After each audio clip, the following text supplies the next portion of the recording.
Emosyonado ang mga pasaherong ito habang binabagtas ang isla ng Tubig Indangan sa Tawi-Tawi. Patungo sa isla ng Bonggao, sakay ang bangka o lancha. 30 minutos lang dapat ang biyahe, pero tila yun na raw ang pinakamahaba nilang paglalayag. Nang mga oras kasing yon, idinuduyan na sila ng malalaking alon.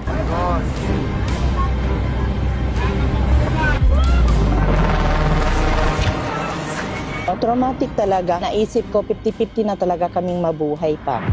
Hampas-hampas yung lansa sa alon. Nagpanik po yung mga tao.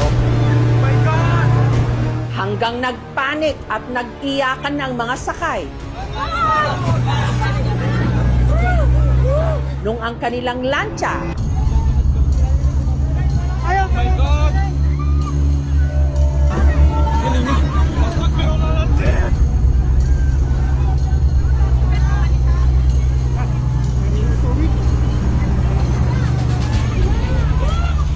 unti-unti nang tumagilid.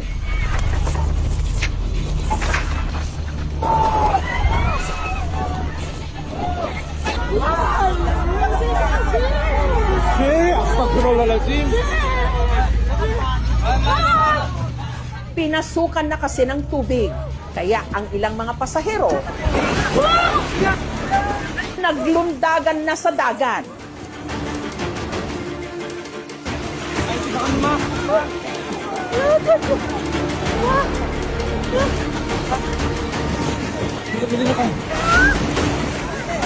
Hindi pa kaya huli ang lahat bago dumating ang saklolo.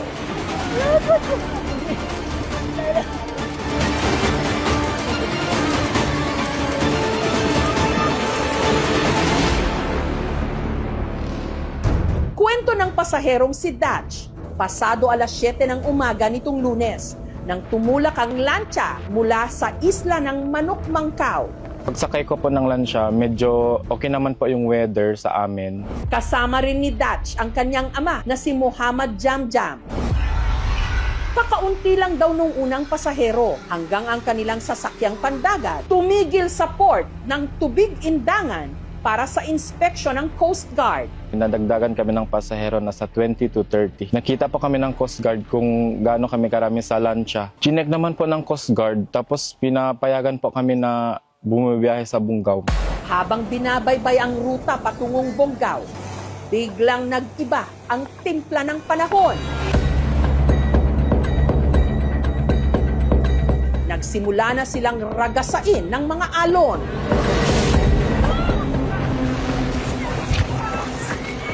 Yung isang crew po, sabi niya, lahat yung mga pasahero dapat pumunta na kayo sa likod. May nararamdaman na po akong kaba doon. Sabi ko, ala, hindi na to safe. Hanggang sa ang makina ng lancha tuluyan ng pinasukan ng tubig. Tapos nakita ko na yung mga ibang pasahero nagpapanik.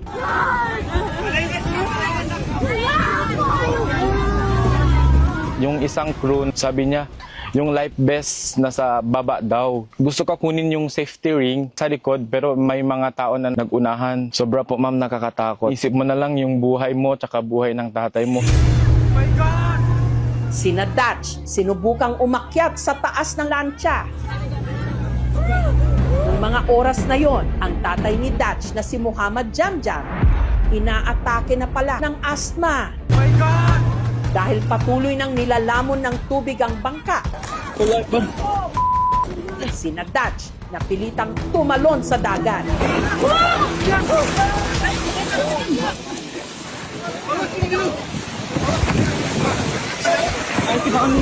Hindi na ako makalangoy. Yung sa tapi ko yung anak ko, si Dato. Sabi nila, tulong!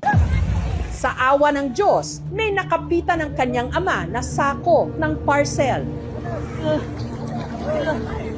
Sabi niya, ma'am, sarili mo na lang iligtas mo, okay lang. Sabi ko, tayo, hindi pwedeng ganyan. Dapat sabi ko, kasama pa rin tayo.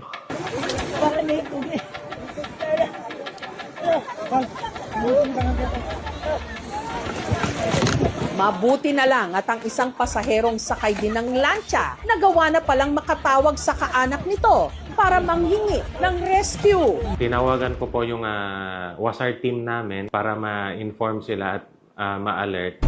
Ng mga sandaling yon, sina Dutch at ang iba pang mga pasahero, halos 2 oras ng palutang-lutang. Sa lakas ng alon, ang ilang bahagi ng lancha nagkagutay-gutay na. Buti na lang ma'am na nasa harapan na kami ng lansya, nakalutang-lutang. Tapos yung itong paa ko, gilak ko sa harapan ng yung sa may lansya, may kahoy, gilak ko. Tapos yung kamay ko nakahawak sa may parser kasi andun yung tatay ko. Hindi ko siya ma'am binibitawan hanggang sa may na-rescue na po kami. Ilang sandali pa, dumating na ang rumesponding speedboat.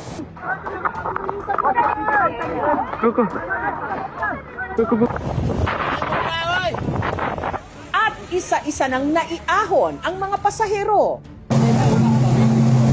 Hello! Ito na kami. Dinala sila sa Integrated Provincial Health Office ng Tawi-Tawi. 12 po yung nadala natin sa ospital. Ang na-admit po is 5 lang. Minor injuries lang po. Yung iba naman is nagka-hypothermia. Bumaba yung temperature nila dahil sa lamig. Isa sa mga na-admit sa ospital, ang 35 anyos na si Alcaber.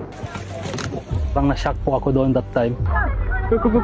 Yung tinang naubos yung lakas, masakit na yung paa, yung kamay, saka parang marami rin na inom na tubig dagat. Mawala na talaga ng pag-asa mo. Kung baka ito na hindi ko na makita yung pamilya ko.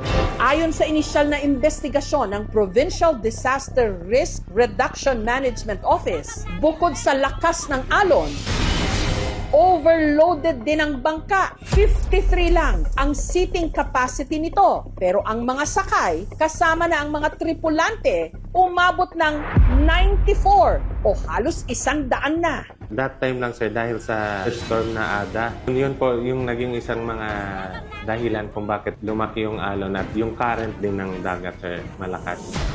May kalumaan na rin daw ang lancha, kaya hindi nito kinaya ang malakas na alon.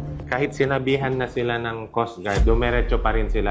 Ayon sa Philippine Coast Guard, kasalukuyan silang nagsasagawa ng investigasyon ukol sa mga aligasyon ng kakulangan ng life jacket at sa pagpapahintulot nito na lumayag ang nasabing lancha. Iginiit din nilang kung sakaling mapatunayan na nagkaroon ng kapabayaan ang kanilang mga kawani, magpapataw sila ng kaukulang parusa. Sinubukan ng aming team na kunan ng pahayag ang may-ari ng bangka, ngunit hindi sila sumagot. Kung ano yung capacity ng lancha nyo is dapat hanggang doon lang po tayo. Sa ilalim ng Article 365 ng ating revised penal code, maaaring makasuhan ang mga ito ng reckless imprudence resulting to physical injuries and damage to property. Maraming mga circulars na kung saan ay binibigay ang tamang standard at kung hindi ito masusunod, maaaring magresulta ng suspensyon ng kanilang lisensya sa pag-ooperate at maaari din silang papagbayarin ng hindi lumalagpas ng 50,000 pesos. Wala naman ako balak ma'am na magsapan ng kaso kasi ma'am, ligtas naman po kami ma'am mag-ama. Wala naman po siguro tayong ma-blame. Aksidente yung nangyari.